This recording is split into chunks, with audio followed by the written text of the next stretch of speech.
Understanding anxiety and where it comes from. Generalized anxiety is often seen in children in the beginning of their childhood than it is in teenagers and adulthood. Life experience such as traumatic events appear to trigger people with anxiety disorders who have already been prone to having anxiety. There are about 7 factors that are prone to causing anxiety disorder in children, teenagers, and adults as well. Starting with number 1, that is trauma. Children who endure abuse or trauma or witness a trauma are normally at a higher risk of developing an anxiety disorder at some point in their life. Adults who do experience an abuse or a traumatic experience do also suffer from an anxiety disorder. Number 2 is stress due to illness. Having a health condition or a serious illness can be the number 1 cause of having an anxiety disorder. Just because you are worried about your treatment and your future, pretty much if you're going to live or not, and how it's going to affect you in the long run, and that's what really causes an anxiety disorder. Number 3 is stress buildup. Having a big event in your life or having very small anxiety kind of situations or stressful situations can also cause anxiety. A few examples is a death in the family, overworking at work, is very, very stressful, or worrying about your finances can also cause an anxiety and stress due to buildup. Number 4 is personality. People with certain personality types are often prone to have an anxiety disorder more than others. This one really isn't common. You don't really see people get diagnosed with having anxiety because of their personality. It's more on the lower spectrum of getting anxiety. This is just an order that I put it in that I thought would, make more sense. Number 5 is having other mental health disorders. People who have other mental health disorders, such as depression, are often prone to having anxiety disorder as well. And that can also, bounce back off of each other. Depression and anxiety bounce off of each other. They're like protons and electrons, negative and positive within themselves. One day you might be very down with your depression, and the next day you might be very up and at it.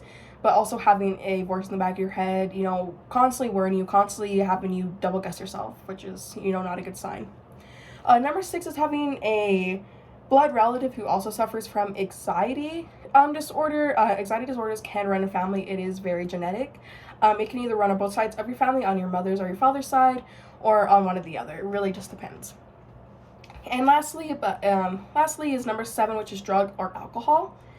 Drugs or alcohol used as a substance abuse or our withdrawals from it can cause an anxiety disorder as well, due to overusing it or trying to withdraw from it can cause an anxiety disorder.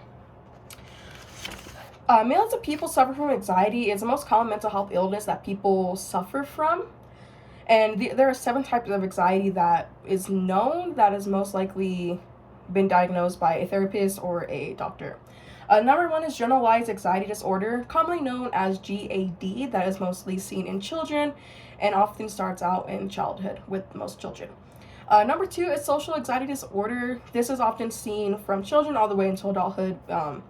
Most likely, if it's seen in children in their childhood, it is easier for them to overcome it because they have a really good backup system with their family members, and also them going to school, going to parks, daycare, going on, field trips, parties, stuff like that, where it's easier for them to overcome their social anxiety disorder with help. Another one is panic disorder, arachnophobia. This one is also commonly known. There are people who suffer from, panic attacks, also known as a panic disorder.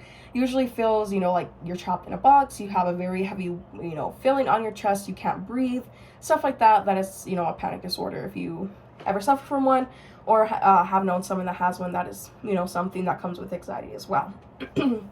Number 4 is phobias.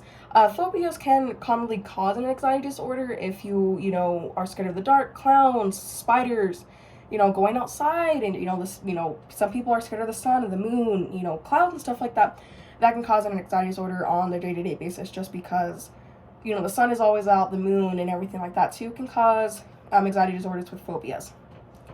The last 2 are most commonly seen in every age group. This one, number 6 is post-traumatic stress disorder, also known as PTSD. It is seen mostly common in our soldiers who come back from war, but it's also seen in children who suffer a traumatic experience themselves or witness it.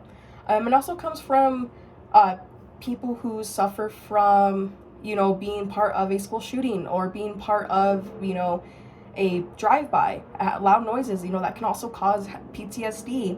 Another one is also being also sexual assaulted from someone or being raped. That can also cause PTSD as well.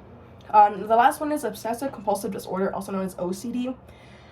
If you watch the show Grey's Anatomy, you know that Miranda Bailey later on in the season suffers from OCD, where pretty much everything has to be the exact same order. It has to be the exact same thing on your desk, your table, in your house. Nothing can be removed like 1 inch or even like a micro inch. It has to be exactly the same because it can cause anxiety disorder.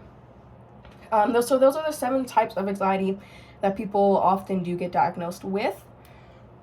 There are about 7 million U.S. adults accounted for about 3.1 in the U.S. of the population suffer from generalized anxiety, with women being twice likely to be affected more as men, and that was back in 2019 from the Mayo Clinic.